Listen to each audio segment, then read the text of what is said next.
सुनो जी, मैं सोच रही हूँ ना कि हम अपने बेटे नवीन से मिलने चल रहे हैं, तो वहीं अपनी बेटी रवीना को भी बुला लेते हैं, क्योंकि अब उसकी बच्ची को की भी छुट्टी हो रखी है, तो दोनों बच्चों से वही मिलना हो जाएगा।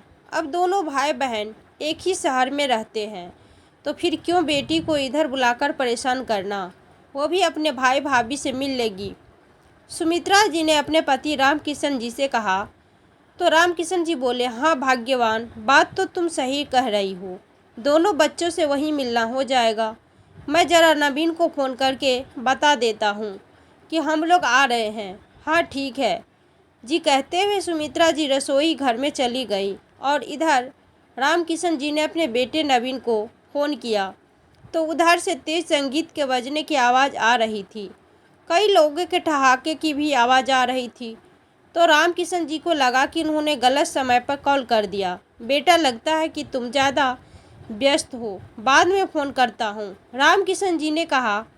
तो नवीन बोला, हाँ पापा, आज कुछ दोस्त जो शादी में शामिल नहीं हो सके थे, उनको खाने पे बुलाया था, वही पार्टी चल रही है, जिसका शोरगुल आप सुन रहे होंगे। बाद में बात करते हैं, कहते हुए नवीन ने फ़ोन काट दिया। तभी अंदर आते हुए सुमित्रा जी ने कहा, क्या हुआ, क्या हुआ जी, क्या कहा है नवीन ने। कुछ नहीं भाग्यवान, लग रहा है वो अपने दोस्तों को अपनी शादी की पार्टी दे रहा है,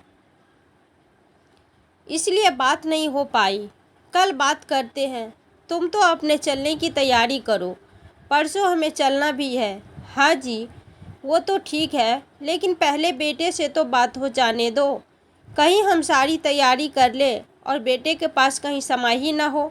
अरे लगता है तुम भी पगला गई हो, बेटे के पास हम चले रहे हैं, बेटा हमारे पास नहीं आ रहा है, जो उसे समय नहीं मिलेगा। कहते हुए रामकिशन जी ठहाके लगाकर हंसने लगे। अगले दिन रविवार था। आज तो नवीन फ्री होगा, यह सोचकर रामकिशन जी ने अपने बेटे नवीन को फिर फ़ोन लगाया, लेकिन आज भी कुछ आवाज़ आ रही थी। पर आज बात करनी बहुत ज़रूरी थी, इसलिए रामकिशन जी हिम्मत करके बोले, नवीन बेटा, मैं और तुम्हारी माँ कल ही ट्रेन से तुम्हारे पास आ रहे हैं, और तुम्हारी दीदी भी अपनी बेटी महक के साथ वहीं आ रही है, ताकि वो भी हम सब से मिल लेगी। ये सुन नवीन तुरंत बोला, पापा, आपने आज फिर गलत समय पर फ़ोन कर दिया, सविता के ऑफिस के बॉस आए हुए हैं, मैं बाद में बात करता हूँ, कहकर नवीन फ़ोन रखने की ही वाला था। तभी रामकिशन जी ने कहा, बेटा, आज बताना ज़रूरी था, इसलिए फ़ोन करना पड़ा, क्योंकि हम लोग कल ही निकल रहे हैं। अच्छा पापा, तो क्या आप सभी लोग आ रहे हैं? वो क्या है ना, दिक्कत हो जाएगी। अरे नहीं बेटा, हमें तो कोई दिक्कत नहीं होगी, अपने बेटे के घर से भला हमें क्या दिक्कत हो सकती है, रामकिशन जी ने कहा। तो नवीन बोला, आपको दिक्कत नहीं होगी पापा, लेकिन हमें दिक्कत हो जाएगी। नवीन के इस जवाब से तो रामकिशन जी हैरान रह गए। बगल में खड़ी सुमित्रा जी भी सारी बातें सुन रही थी और सोच ही रही थी, अभी वो अपनी बेटी को क्या बताएंगे और कैसे बताएंगे कि नवीन ने आने से मना कर दिया। शादी के पहले तक वो नवीन ऐसा नहीं था, शादी के बाद क्या हर कोई इतना बदल जाता है कि अपना परिवार ही उसको पराया लगने लगता है। बेटे की बातों से आहत रामकिशन जी ने रात का खाना भी नहीं खाया और चुपचाप सो गए। पर इधर बहु सुमित्रा सोचती रही कि कल उन्हें अपनी बेटी को बताना होगा कि वे लोग मुंबई नहीं जा रहे हैं, इसीलिए वो भी अपने भाई के घर जाने का प्रोग्राम कैंसिल कर दे। लेकिन इसका कारण क्या बताएंगे, ये सोच सोचकर ही सुमित्रा जी का दिल बैठा जा रहा था। अगले दिन सुबह रामकिशन जी सोकर उठे ही थे कि तभी नवीन का फ़ोन आ गया। तो कप कपाते हाथों से रामकिशन जी ने फ़ोन उठाया। सॉरी पापा, कल मैंने सविता से बिना डिस्कस किए आपको कह दिया था कि दिक्कत हो जाएगी, लेकिन जब मैंने रात में सविता से बात की तो उसे कोई दिक्कत नहीं है आपके आने से, इसीलिए आप लोग अवश्य आए। अपने आने में फेर बदल मत कीजिए। बेटे की बात सुनकर रामकिशन जी चुप ही रहे। तभी सुमित्रा जी ने फ़ोन लेते हुए कहा, हाँ बेटा, हम लोग अवश्य आ रहे हैं। कहकर सुमित्रा जी ने फ़ोन रख दिया और रामकिशन जी को झकझोरते हुए बोली, देखो जी, मैं कह रही थी ना कि हमारी बहू बहुत संस्कारी है, वो सब संभाल लेगी। रामकिशन जी को अभी भी कुछ समझ नहीं आ रहा था कि दिक्कत किसको थी, लेकिन ये ज़रूर समझ गए थे कि बच्चों को दी गई परवरिश में ज़रूर कहीं न कहीं कोई कमी रह गई है। इसीलिए तो बेटा अपने डिसीजन खुद नहीं ले सकता। खैर जो भी था, अब ये दोनों अपने बेटे बहू के पास जाने की तैयारी में लग गए और अपनी बेटी रवीना को भी फ़ोन करके बता दिया कि वो लोग अभी निकल रहे हैं, तुम भी आने की तैयारी कर लो। ट्रेन में बैठते ही रामकिशन जी ने अपने बेटे के पास फ़ोन करके बता दिया कि वो लोग कल सुबह तक पहुंच जाएंगे। तो बेटे ने भी हामी भरते हुए कहा, हाँ पिताजी ठीक है, लेकिन अगर मुझे थोड़ी ही देर हो भी जाए तो आप लोग स्टेशन पर ही रुक जाना, मैं लेने आ जाऊंगा। अगले दिन सुबह 6 बजे स्टेशन पर उतरते ही रामकिशन जी ने अपने बेटे के पास फ़ोन मिलाया, पर नवीन ने फ़ोन नहीं उठाया। तो चिंतित होते हुए सुमित्रा जी से पूछा, सुमित्रा अब क्या किया जाए, नवीन तो फ़ोन ही नहीं उठा रहा। कोई बात नहीं जी, एक बार फिर कॉल कीजिए, वो नहीं तो बहू ज़रूर फ़ोन उठाएगी। सुमित्रा जी को नवीन से अधिक बहू पर विश्वास था। ये देखकर रामकिशन जी भी खुश थे कि माँ को अपने बेटे से ज़्यादा अपनी बहू पर विश्वास है। तो इससे बड़ी बात आज के रिश्तों के बदलते दौर में और क्या हो सकती है। सोचते हुए रामकिशन जी ने अब बेटे को फिर से कॉल किया, तो इस बार बेटे ने ही फ़ोन उठा लिया। उसके बाद उत्तर से लग रहा था कि तभी तक वो नींद से जगा नहीं है। उसने कहा, कौन? मैं तुम्हारा पापा बोल रहा हूँ। बेटा, हम लोग मुंबई स्टेशन पर आ गए हैं, तुम्हारा इंतज़ार कर रहे हैं। अच्छा ठीक है पिताजी, आप लोग वहाँ से निकलकर गेट की तरफ आ जाइए, तब तक मैं आता हूँ। ये सुन रामकिशन जी भी खुश हो गए कि नवीन उन्हें लेने आ रहा है। इसके पहले नवीन जहाँ भी रहता, चाहे पढ़ाई के समय में या नौकरी के समय, वो ट्रेन के आने से पहले ही उन्हें लेने के लिए प्लेटफार्म पर आ जाता था। लेकिन आज पहली बार ऐसा हुआ, खासकर शादी के बाद, कि वो उन्हें रिसीव करने के लिए ट्रेन आने से पहले प्लेटफार्म पर मौजूद नहीं था। इस बार हो सकता है कि काम की अधिकता के कारण रात को देर तक जागना पड़ा हो, इसीलिए बेटा नहीं पहुंचा होगा। सोचते हुए दोनों पति पत्नी स्टेशन से बाहर आ गए और वोटिंग रूम में बैठकर नवीन का इंतज़ार करने लगे। तभी थोड़ी देर बाद नवीन का फ़ोन आया, आप कहाँ हैं पापा? बेटा बुकिंग काउंटर के सामने हॉल में इंतज़ार कर रहे हैं। नवीन ने फिर पूछा, किस हॉल में वेट कर रहे हैं? तो रामकिशन जी कुछ बोलते उससे पहले ही फ़ोन कट गया। वो दोबारा फ़ोन लगाने ही वाले थे कि नवीन उन्हें ढूंढता हुआ वहां तक आ गया। रामकिशन जी ने बेटे की तरफ देखा तो वो गुस्से में लाल हो रखा था। उसने एक टैक्सी और उन दोनों को लेकर अपने घर की तरफ रवाना हो गया। आज उसने पापा मम्मी को प्रणाम करने के बाद कुछ समाचार नहीं पूछा। पूरे रास्ते सन्नाटा पसरा रहा। सुमित्रा समझ नहीं पा रही थी कि इतनी अधिक बात करने वाले बेटे को आखिर क्या हो गया है। खैर कुछ समय बाद नवीन रामकिशन जी व सुमित्रा जी को लेकर अपने फ्लाइट पर पहुंच गया और उन्हें लिविंग रूम में छोड़कर स्वयं बेडरूम में चला गया। वह बहू अभी सोई हुई थी। वो हड़बड़ा कर उठी और तुरंत बाहर लिविंग रूम में आकर उसने रामकिशन जी और सुमित्रा जी के पाँव छुए और वापस चली गई। तभी नवीन ने बाहर आते हुए कहा, पापा उस वक्त तो मैं कुछ नहीं बोला कि क्या स्टेशन पर आपसे झगड़ा करूँगा, लेकिन आपको कितनी बार फ़ोन किया, आपको फ़ोन तो रिसीव करना चाहिए। मैं इतनी सवेरे उठकर आपको लेने स्टेशन गया था और आप है कि कॉल ही नहीं रिसीव करते। आप भी अजीब हो गए हैं। नवीन का व्यवहार देखकर रामकिशन जी हतप्रभ थे। उन्हें स्वयं को दोषी मानते हुए कहा, सॉरी बेटा, थोड़ी इस उम्र में श्रवण दोष और स्टेशन पर शोरगुल के कारण फ़ोन रिसीव नहीं कर सका। नवीन की आवाज़ तेज होते जा रही थी। आप जानते हैं पापा, ऑफिस का काम निपटाने के लिए रात देर तक जागने के बाद भी सुबह जल्दी उठकर मैं आपको लेने गया और आप इतनी लापरवाह है कि फ़ोन भी नहीं उठाते। बाहर खड़ी नवीन की बहन रवीना और उसकी बेटी महक ये सब सुनकर अवाक रह गई। रामकिशन जी भी अपना सर झुकाए चुपचाप नवीन की बातें सुन रहे थे, ताकि नवीन को लगे कि उसकी बातें आरोप उन्होंने स्वीकार कर लिया है।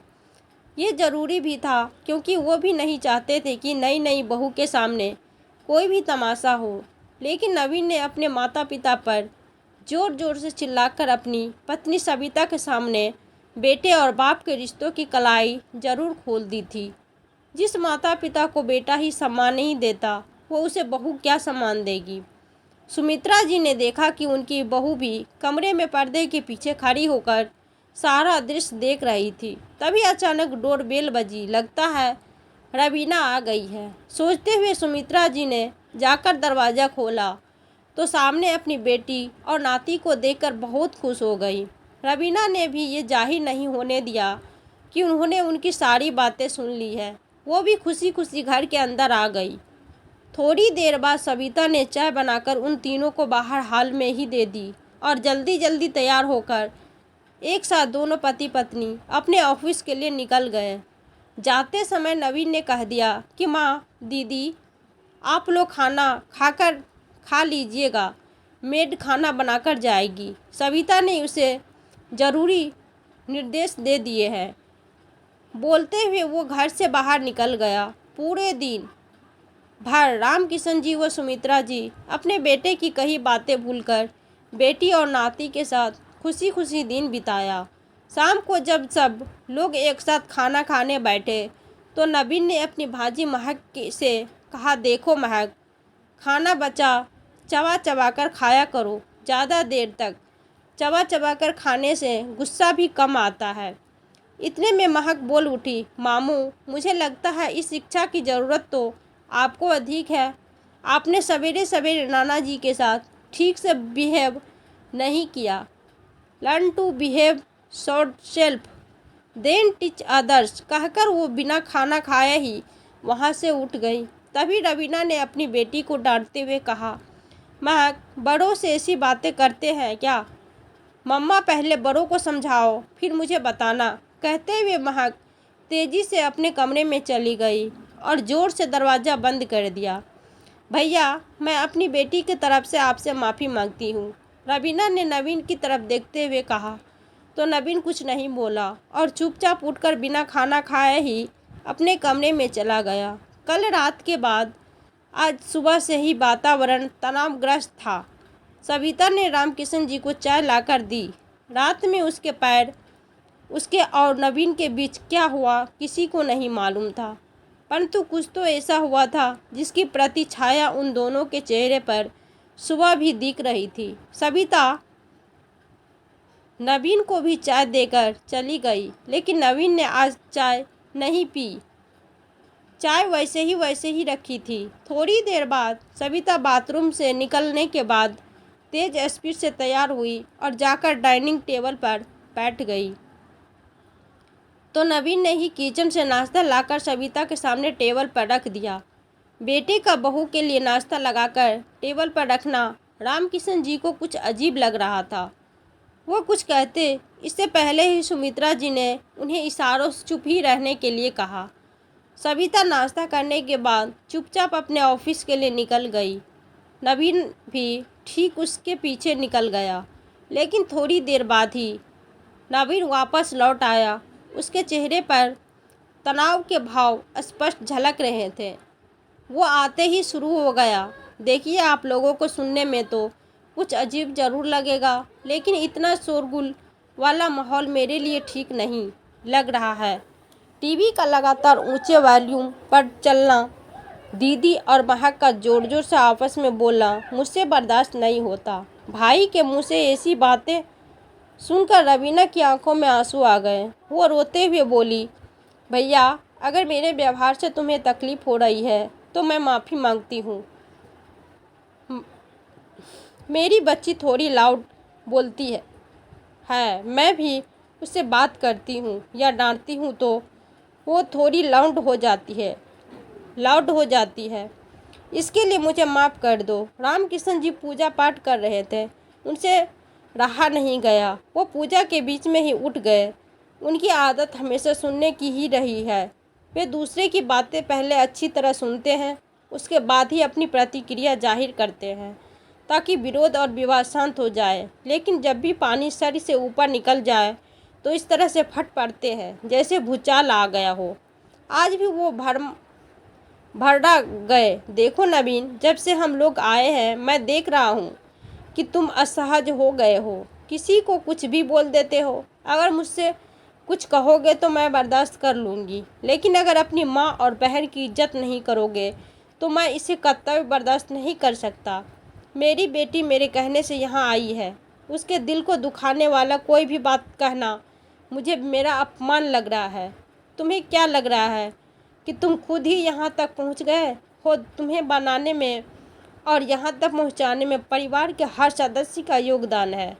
और फिर कोई भी व्यक्ति चाहे किसी भी ऊंचाई तक पहुँच जाए, वो अपनी ज़मीन नहीं छोड़ देता, और जो ज़मीन छोड़ते हैं वो आधारहीन हो जाते हैं। कहते कहते रामकिशन जी हाँफने लगे। पूरे वातावरण में सन्नाटा छा गया। उनका ऐसा रूप नवीन ने भी पहले कभी नहीं देखा था। उन्होंने थोड़ी सांस लेने के बाद आगे कहना जारी रखा, नवीन, मैंने अपने बड़े भाई की पिता की तरह देखभाल की है। तुम भी जानते हो, मेरे पिताजी जब मैं बहुत छोटा था उसी समय गुजर गए थे। मैंने जब से होश संभाला है तब से मैंने अपने बड़े भाई की ही पिता के समान माना था।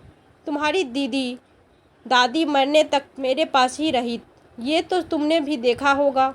मैंने अपने मरने में भाई की पत्नी जो ब्रेस्ट कैंसर के ग्रस्त थी, अपने 2 कमरे वाले छोटे से क्वार्टर में रखकर 4 महीने तक उसका इलाज करवाया। और तुम्हें तुम्हारे माँ बाप, बहन और भांजी 10 दिन के लिए यहाँ आए हैं, वही भारी पड़ रहे हैं।